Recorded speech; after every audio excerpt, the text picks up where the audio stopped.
Sisi kama Yanga mpaka sasa hivi ninapozungumza na nyie, sisi hatuitazami Simba kama nyie mnavyoitazama waandishi. Sisi Yanga tunavyoitazama Simba ni tofauti na nyie wote waandishi mnavyoitazama. Sisi tunatazama Simba kama timu tishio ambayo tunawania nayo ubingwa. That's number 1. Sisi kama Yanga tunaitazama Simba kama timu tishio tunayowania nayo ubingwa. That's number 1. Number 2, tunaitazama Simba kama timu yenye wachezaji wazoefu ambao wamecheza michezo mingi mikubwa walipotoka na msimu huu. Number 2, Yanga tunaitazama Simba kama timu yenye wachezaji wazoefu ambao wamecheza dabi kwenye nchi tofauti tofauti, lakini wamecheza michezo migumu msimu huu. Number 3, Yanga tunaitazama Simba kama timu yenye viongozi makini. Yaani mimi ukiniambia nitaje viongozi makini kwenye ligi, Simba siwezi kuacha kuwataja. Nitawataja. Watu wana uzoefu na wanajua mipango ya kushinda mechi. Nyakati mbaya kila timu inaweza kupitia, lakini haiondoi umakini na ubora wa viongozi ambao wako nao. Wewe unatabasamu nini?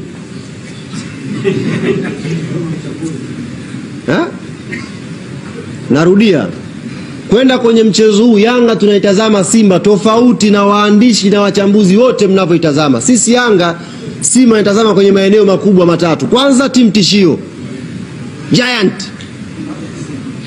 ambayo tunawania nayo ubingwa msimu huu. Tukiteleza kidogo, chances za Simba kuwa bingwa wa ligi zipo.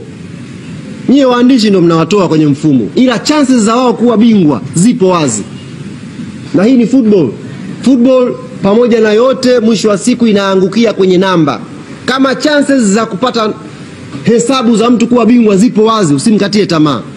Kama Coast ana chances za kuwa nafasi ya 3, pia Coast ana chances za kuwa, hata Prison ana chance ya kuwa nafasi ya 3.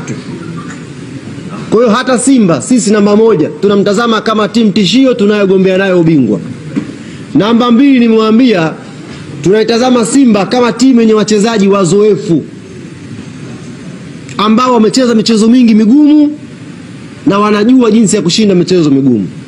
Wanaweza kusumbuka na timu ndogo, ila inapokuja mechi kubwa mentality yao inabadilika.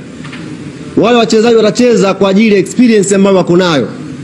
Kwa lazima ujiandae kwa uzoefu na kuheshimu uzoefu wao. Namba 3, tunacheza na Simba Jumamosi tukiamini ni miongoni mwa timu yenye viongozi makini kweli kweli, viongozi bora ambao wako nao.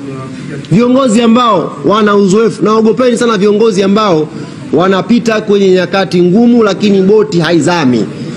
Hawa watu ni watu hatari, yaani wanapita kwenye mapito ambayo ingekuwa inapitia timu ya mtaani kwangu kule, saa hizi ningekuwa tayari full mechi.